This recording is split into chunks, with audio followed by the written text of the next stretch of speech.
Strasbourg Cathedral was undertaken at the end of the 12th century, but was not completed till 1439. It was enlarged with the last medieval construction just at the beginning of the 16th century. During these 3 centuries, influences and changes of plans followed one another.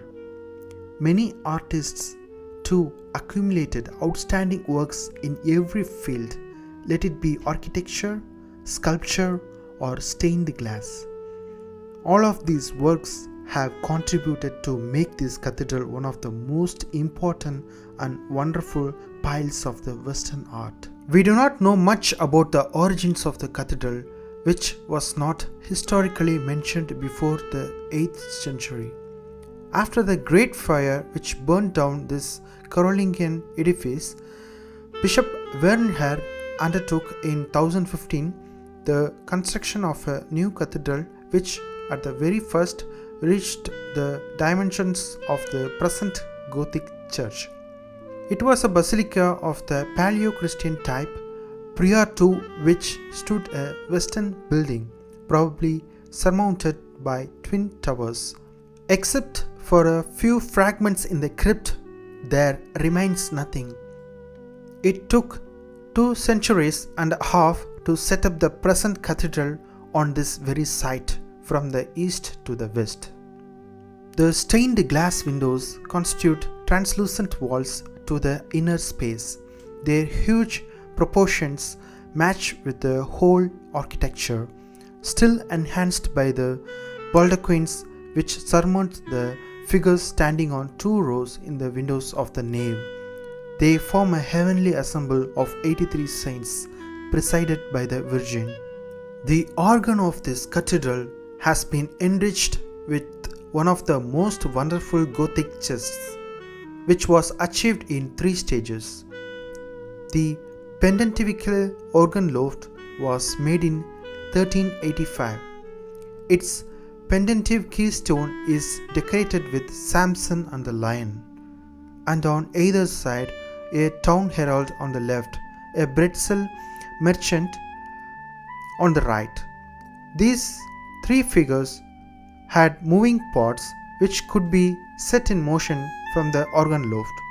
The merchant was the far-famed Roraphe, the screamed monkey. Till the Reform, he abused the congregation by means of a man-servant hidden in the pendentive. In 1489, Frederick Krebs Ansbach constructed the organ chest whose painted shutters were replaced in 1716 with the present wings by Andre Schilbermann. The latter had not only embellished the chest with Baraku ornament beautifully fitting with flamboyant style, but he also reconstructed the instrument. It was further renovated several times and finally thoroughly restored in 1981 by Alfred Kern, an organ manufacturer. The stained glass work, about 1340, can be divided into 2 series. One of the artists who made them is perhaps Jane D. Kirchheim. They show the 12 apostles and 2 female saints in arcades crowned by soaring pinnacles. These luminous architectures are emphasized by red and blue fairy-like backgrounds. There is a legend which claims that when the astronomical clock's maker had completed his creation, the town magistrate, in order to ensure that he could not construct a similar masterpiece elsewhere, gave orders for his eyes to be put out. There is of course not the slightest element of truth in this fable, but it reveals the justifiable pride the inhabitants of Strasbourg felt in possessing a work which was considered to be one of the 7 wonders of Germany.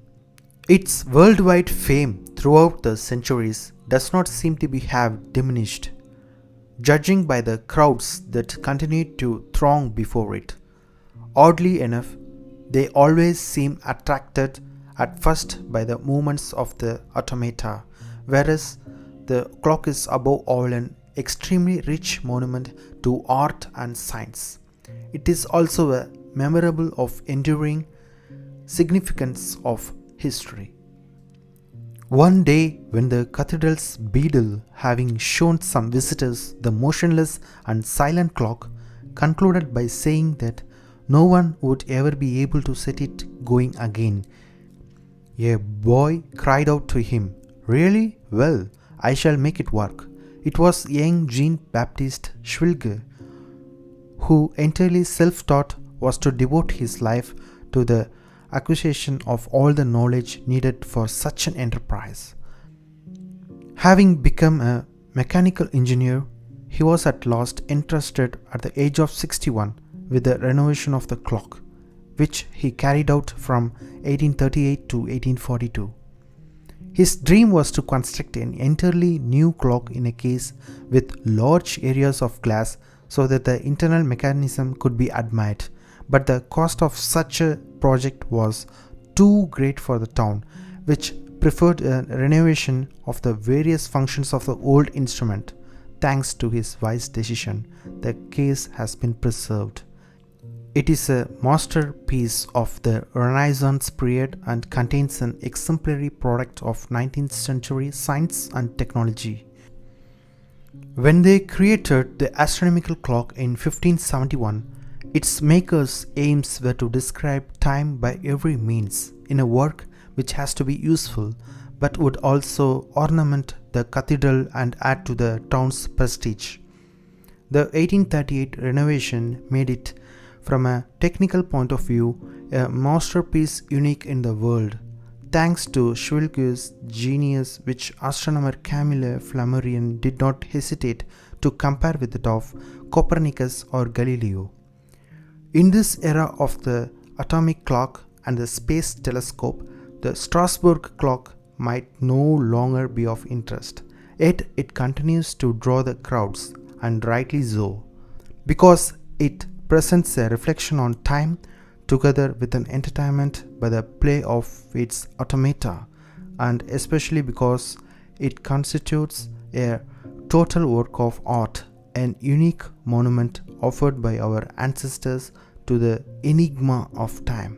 Although there have been numerous answers to this question, man today remains more than ever fascinated by the infinity of the cosmos and haunted by time.